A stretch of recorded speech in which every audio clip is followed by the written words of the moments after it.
दोस्तों नमस्कार, मैं हूं आपका होस्ट मिथिलेश कुमार। जैसा कि आपको पता है कि पिछले कई दिनों से न्यूज़ में सोशल मीडिया पर चारों तरफ इस बात की खबर फैल चुकी है कि भारत में नकली कफ सिरप से मरने वाले बच्चों की संख्या लगभग 20 के आसपास पहुंच चुका है। आखिर इन सभी प्रकरण पे वो कफ सिरप बनाने वाली कंपनी कितनी बड़ी जिम्मेदारी लेती है, या फिर भारत सरकार के वो अधिकारी जो मार्केट में दवा उतरने से पहले अपने लैब में चेक करती है और बाकायदा इस बात की अप्रूवल देती है कि हाँ, ये दवा जो है हमारे मनुष्य जाति के लिए कितनी ज़्यादा सुरक्षित है और इसको मार्केट में उतारा जाए, जिसके बाद से है लोगों को इलाज मुहैया कराया जाएगा और इस दवा का उपयोग करने से उस मरीज को काफ़ी ज़्यादा राहत मिलेगी और मरीज सुरक्षित महसूस करेगा। लेकिन इसी कड़ी में मैं इस वीडियो में इस बात का पूरे तरीके से विश्लेषण करने वाला हूं कि किस तरीके से दवा का भंडाफोड़ जो है भारत के सरकार में इस तरीके से नकली दवाओं का व्यापार हो रहा है और ख़ास करके छोटे बच्चे, छोटे मरीज इसके व्यापक रूप से शिकार होते जा रहे हैं। दोस्तों, जैसा कि आपको पता है, आप मेरे स्क्रीन पे देख सकते हैं, भारत सरकार ने बाकायदा इस बात का गाइडलाइन जारी किया है कि centre issue advisory not to prescribe और dispense cough cold medication to children below 2 years amid child death in 2 state. हाल ही के दिनों में 2 राज्यों में जो है 20 की संख्या में बच्चों की डेथ हो चुकी है और बाकायदा सरकार ने इस घटना के बाद में एडवाइजरी जारी करते हुए कहा है कि बेलो 2 years यानी 2 साल से नीचे की बच्चों के लिए कोल्ड कफ सिरप को जो है डॉक्टरों के द्वारा प्रेस्क्राइब नहीं किया जाए। उनको नेचुरली तरीके से हील करने के लिए कोई भी दवा जो है प्रेस्क्राइब किया जाए, डायरेक्टली कफ सिरप को नहीं दिया जाए। इसके पीछे का पूरा प्रकरण क्या है मैं वो भी आपको बता देता हूँ। जैसा कि आपको पता है, किसी को भी वेट कफ या फिर ड्राई कफ हो जाता है, जिसके बाद जो है डॉक्टर डायरेक्टली कफ सिरप को रिकमेंड करते हैं, जिसके बाद जो मरीजों को जो है बहुत तरीके से सहूलियत मिलता है कफ सिरप यूज करने के बाद। लेकिन इस पूरे कफ सिरप में कौन कौन से केमिकल है, जिसे हम डेक्स्ट्रोमेथोर्पेन, क्लोरफेनेरामाइन और एम्बरोक्सोल हाइड्रोब्रोमाइन, इन सारी चीज़ों को मिलाकर के कफ सिरप का निर्माण होता है। इंडिया टुडे का रिपोर्ट है दोस्तों, जिसके बाद जो है इंडियन गवर्नमेंट को डेडलाइन जो है गाइडलाइन जारी करना पड़ा है। Cough syrup death across 20 state announce ban to who responsible. आखिर इतने बड़े त्रासदी का जो पूरे मार्केट में नकली दवा, नकली कफ सिरप जो है इंडिया भर में फैल चुका है, इसका जिम्मेदार आखिर कौन है, इस बारे में भी हम विश्लेषण करके समझने की कोशिश करेंगे। दोस्तों, जैसा कि मैं आपको बता दूं कि पिछले कई वर्षों से भारतीय मैन्युफैक्चरर, जो फार्मा मैन्युफैक्चरिंग कंपनी है जो कफ सिरप का निर्माण करती है, उनके द्वारा साल 2020-22 से ही इस तरीके का कफ सिरप निर्माण किया गया था, जिसके बाद से विदेश के धरतियों में भी भारत की काफ़ी ज़्यादा बदनामी हुई थी, जिसके बाद से है भारत सरकार कोई भी ठोस कदम नहीं उठाया था, जिसके कारण आज जो है खुद भारत के बच्चे उसी कफ सिरप के कारण अपनी जान गंवा बैठे हैं। जैसे कि दोस्तों आपको पता है कि जितने भी गरीब कंट्री है जो भारत से अपनी मैन्युफैक्चरिंग की हुई मेडिकल दवाएं मंगाती हैं, सामान मंगाती हैं, गाम्बिया में साल 2022 में लगभग 70 बच्चों की मौत हो चुकी थी इन्हीं कफ सिरप के यूज होने के बाद। उज्बेकिस्तान में साल 22-23 में लगभग 18 से 20 बच्चों की मौत हो चुकी थी। कैमरून में भी अभी तक लगभग कुल विदेशों में भारतीय कफ सिरप यूज करने के कारण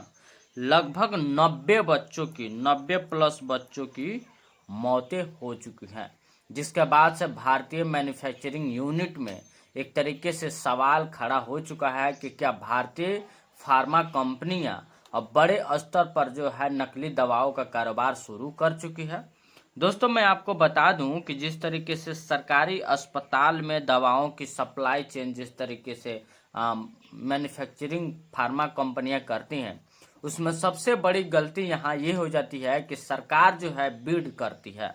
आप देख सकते हैं कंपनी के चयन का जो आधार है, चयन का जो आधार है कि कंपनी कब चुनी जाएगी कि हाँ यही कंपनी सरकारी अस्पतालों में दवा वितरण करेगी। उसका दूसरा नंबर देखिए, दवाओं का मूल्य निर्धारित नियमों के अनुसार तय किया जाता है और कम दाम पर अच्छी गुणवत्ता वाली दवा प्रदान करने वाली कंपनी को ही प्राथमिकता दी जाती है कि वही कंपनी देश भर के सरकारी अस्पतालों में दवा मुहैया कराएगी कम दाम पर। अब जिस कंपनी के अंदर कम दाम पर यानी 1 रुपये 2 रुपये या फिर 5 रुपये में कफ सिरप अगर वो प्रोवाइड करा देता है कोई भी कंपनी सबसे ज़्यादा कम दाम पर, उसी कंपनी को जो है टेंडर दिया जाता है। लेकिन यहाँ पे बड़ा खेला ये हो जाता है कि वो कंपनी पैसे बचाने के चक्कर में उस तरीके का हाई क्वालिटी कफ सिरप या फिर मेडिसिन प्रोड्यूस करने में पीछे रह जाती है, क्योंकि उसको कम से कम दामों में दवा को जो है उपलब्ध कराना है। और सरकार की यही बड़ी सबसे नाकामी हो जाती है कि सरकार अपने पैसे बचाने के चक्कर में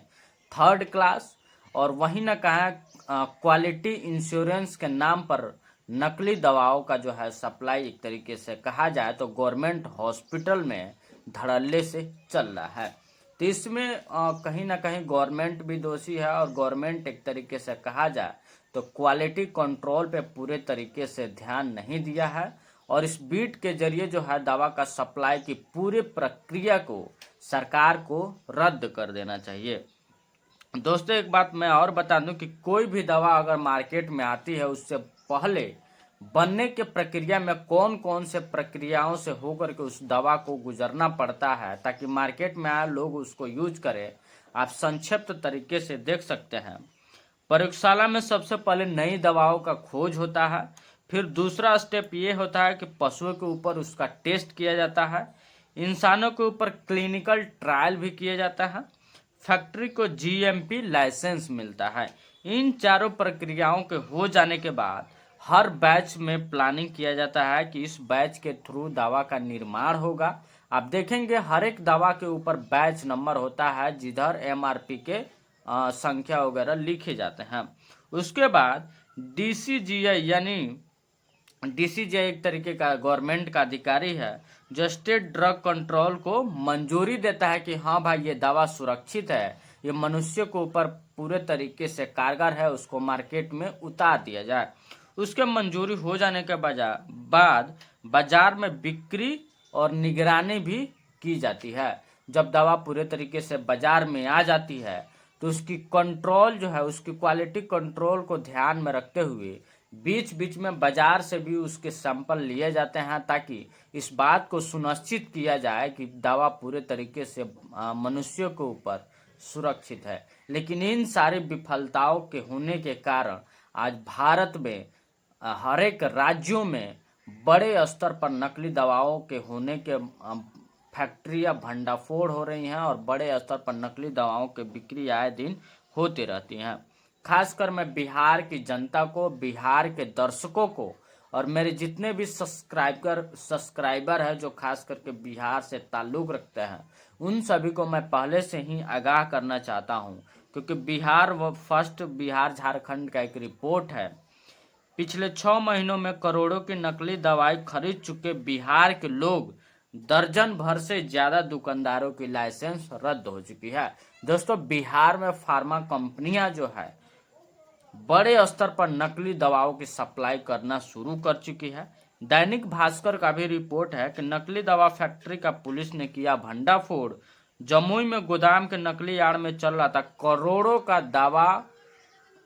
का अवैध कारोबार। एक तरीके से कहा जाए जो बिहार जैसे गरीब राज्य में अगर नकली दवाओं का पूरे तरीके से बाजार में सर्कुलेशन बढ़ गया है तो कहीं न कहीं बिहार में भ्रष्ट अधिकारी और भ्रष्ट दवा कंट्रोल के अधिकारियों के कारण बिहार में आने वाले समय में बड़ी त्रासदी देखी जा सकती है इन नकली दवाओं के कंज्यूम के बाद,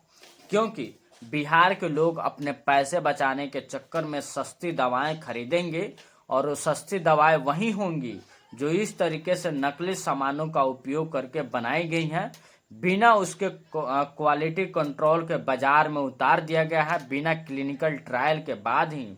उसको बाजार में उतार दिया गया है, जिसके कारण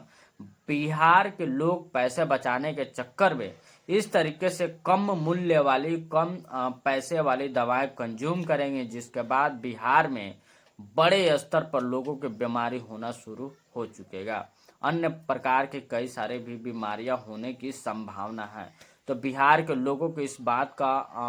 आश्वासन या फिर चेताना चाहूँगा कि आप अपनी दवाई का जो भी खरीद कर रहे हैं अपने विश्वसनीय डीलरशिप से या फिर रजिस्टर्ड जो फार्मास्यूटिकल दुकान है उनसे आप दवाओं का खरीद करिए और ऑथेंटिक और क्वालिटी नंबर 1 दवाओं का खरीद करिए, जिससे आपकी जीवन सुरक्षित हो पाए। दोस्तों, इस तरीके से वीडियो से अगर आप अपडेटेड रहना चाहते हैं, खास करके जियो पॉलिटिक्स से भी अगर आप अपडेटेड रहना चाहते हैं, तो प्लीज़ आप हमारे चैनल को सब्सक्राइब कीजिए, वीडियो लाइक शेयर जरूर कीजिएगा।